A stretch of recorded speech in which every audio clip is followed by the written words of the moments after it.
Crisis social y política en Ecuador. El Parlamento debate un procedimiento presentado por la oposición para destituir al presidente Guillermo Lasso en medio de protestas antigubernamentales de movimientos indígenas que ya llevan 2 semanas. En el mes del orgullo LGBT, este fin de semana se registraron múltiples desfiles en todo el mundo para celebrar al colectivo y seguir exigiendo el respeto a sus derechos e identidades. Organizaciones sociales advierten que Centroamérica es una de las regiones más atrasadas en derechos para la comunidad. Y un hallazgo accidental reveló al mundo 150 cartas inéditas que recibió Gabriel García Márquez por parte de personalidades como Pablo Neruda, Bill Clinton y Fidel Castro, entre muchas otras. Tendremos un análisis sobre sus vínculos políticos y activismo. Hola, bienvenidos a esta emisión informativa de France 24 dedicada a las principales noticias del continente americano. Soy Santiago Aristide y comenzamos en Ecuador porque después del anuncio del fin del estado de excepción, el Parlamento comenzó a debatir un procedimiento presentado por la oposición para destituir al presidente Guillermo Lasso. El país, recordemos, está sumido en una crisis política y social muy profunda que se intensificó hace ya 2 semanas cuando comenzaron protestas indígenas en contra del gobierno. Gabriel Colchen nos recuerda los eventos. Ecuador está sacudido por importantes manifestaciones sociales desde hace casi 2 semanas, las más grandes desde 2019. Las protestas empezaron el 13 de junio en las zonas rurales del país, convocadas por la CONAIE, la Confederación de Nacionalidades Indígenas de Ecuador. Entre las 10 demandas presentadas al gobierno están la reducción y congelación de los precios del combustible y el control de los precios de los productos de primera necesidad, en un contexto de inflación creciente y de pobreza en el país. Estamos, en verdad, literalmente muriéndonos de hambre. No hay trabajo, los productos del campo están siendo minimizados, no hay el apoyo correspondiente del gobierno. Con el alza de los combustibles, pues automáticamente alzó todos los productos de primera necesidad. El gobierno acusó a los indígenas de bloquear rutas y reprimió las manifestaciones, llevando a enfrentamientos violentos entre civiles y policía. Rápidamente, los estudiantes y varios sindicatos se unieron al movimiento, generando protestas masivas en la capital, Quito. El 17 de junio, el presidente anunció el inicio del estado de excepción. Me comprometo a defender nuestra capital y a defender el país. Esto me obliga a declarar el estado de excepción en Pichincha, Imbabura y Cotopaxi a partir de la medianoche de hoy. Guillermo Lasso llamó varias veces al diálogo, pero la CONAIE denunció la falta de respuesta concreta del gobierno. Realmente es un momento muy complejo. Nosotros hubiéramos esperado que el presidente de la República responda a los temas centrales sobre la crisis, la pobreza que está viviendo nuestra gente. Sin embargo, no lo hemos tenido. Lasso se enfrenta desde el viernes a un procedimiento de destitución.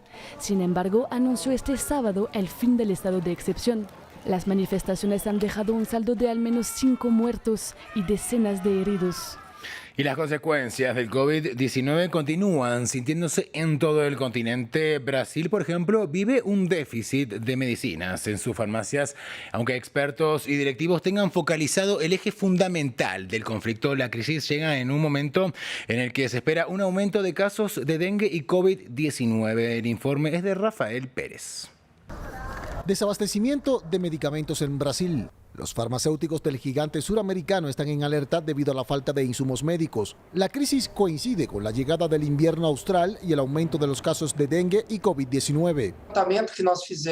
La encuesta que realizamos demostró que el 98% de los farmacéuticos consultados reportaron falta de medicación. Farmacéuticos consultados demostraron falta de medicamento. El desabastecimiento es generalizado, no es localizado. Con más de 200 millones de habitantes, Brasil fabrica alrededor del 70% de los medicamentos que consume, pero importa el 90% de las materias primas necesarias para producirlas, fundamentalmente de China. Directivos brasileños ven el problema a escala mundial. Este escenario es global. Este escenario es global. Es un problema que tiene 2 causas principales, que serían la guerra en Ucrania y el cierre prolongado de China. La entrada no es suficiente, entonces no se puede producir y en consecuencia no se puede distribuir. Las primeras señales de insuficiencia llegaron a finales del pasado año. Tan solo en Sao Paulo, la ciudad más poblada de Brasil, el 98% de los farmacéuticos paulistas, tanto públicos como privados, padecen el desabastecimiento. La mayoría señaló fundamentalmente la falta de antibióticos.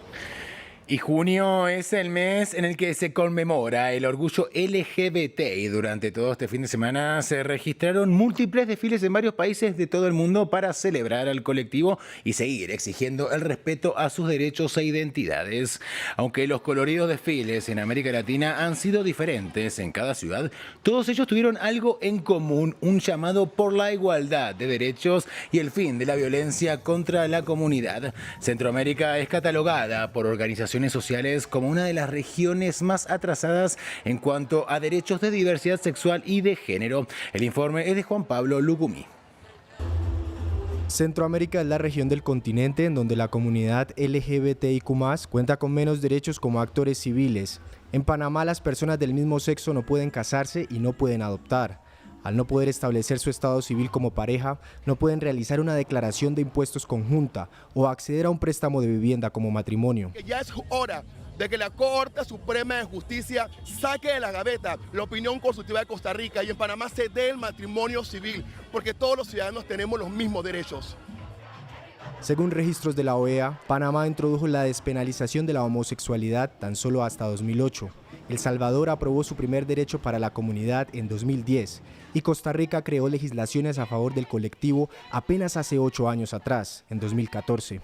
Pues como avances de los sectores sociales LGBT en América Latina, podemos encontrar realmente una lista muy variable que cada uno de los países ha ido adoptando. Países como Colombia, el matrimonio igualitario y la adopción, por ejemplo, ya son una realidad, pero en lugares como Ecuador o Perú siguen siendo discusiones muy importantes para los sectores sociales LGBT. En Nicaragua no existe ninguna ley que defienda los derechos de diversidad sexual. Y en marzo de este año el Congreso de Guatemala votó a favor de una ley que prohíbe el matrimonio homosexual y eleva la pena de prisión por aborto. Según reportes de la organización Sin Violencia LGBTI, entre 2014 y 2020, 3.599 personas fueron asesinadas por su género en América Latina y el Caribe. Y un hecho conmueve a los fanáticos de la literatura y en particular a los de Gabriel García Márquez, porque al revisar los archivos fotográficos que dejó Gabo, una de sus nietas encontró de manera accidental una caja que contenía 150 cartas inéditas que recibió el escritor colombiano por parte del poeta chileno Pablo Neruda, el expresidente de Estados Unidos Bill Clinton, el líder cubano Fidel Castro y el actor Robert Redford, entre muchos otros. Y en France 24 dialogamos con Álvaro Santana Acuña, comisario de la exposición Gabriel García Márquez, la creación de un escritor global en el Museo de Arte Moderno de México, y esto nos decía sobre su vínculo con la política y su activismo. Sí, sin duda. De hecho, una de las cosas que se exploran en esta exposición en la casa de García Márquez y también de manera más amplia en la exposición de la que yo soy comisario en este momento en el Museo de Arte Moderno de México, es el de poder mostrar que García Márquez, tras publicar Cien años de soledad, se convirtió no solamente en un escritor muy famoso, cada uno de sus libros vendía millones de ejemplares, sino también que se convirtió en un importante activista en favor de causas políticas y culturales de América Latina.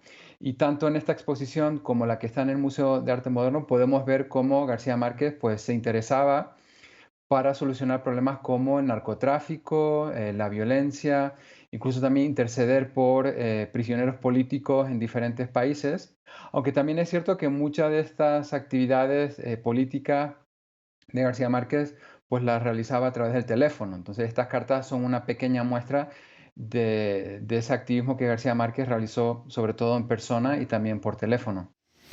Y finalizamos en México y mucha atención para los fanáticos del modelo Beetle de Volkswagen, porque aproximadamente 1.000 de estos automóviles recorrieron las calles de Ciudad de México este domingo. Se trató de la edición número 13 del desfile anual del Beetle, y es que el bicho o bocho, como se apodó a este modelo, ya es todo un clásico que genera fanatismo a lo largo de todo el mundo. Es todo por el momento, regresamos en breve con muchas más noticias. Continúen en France 24 y también, por supuesto, en france24.com.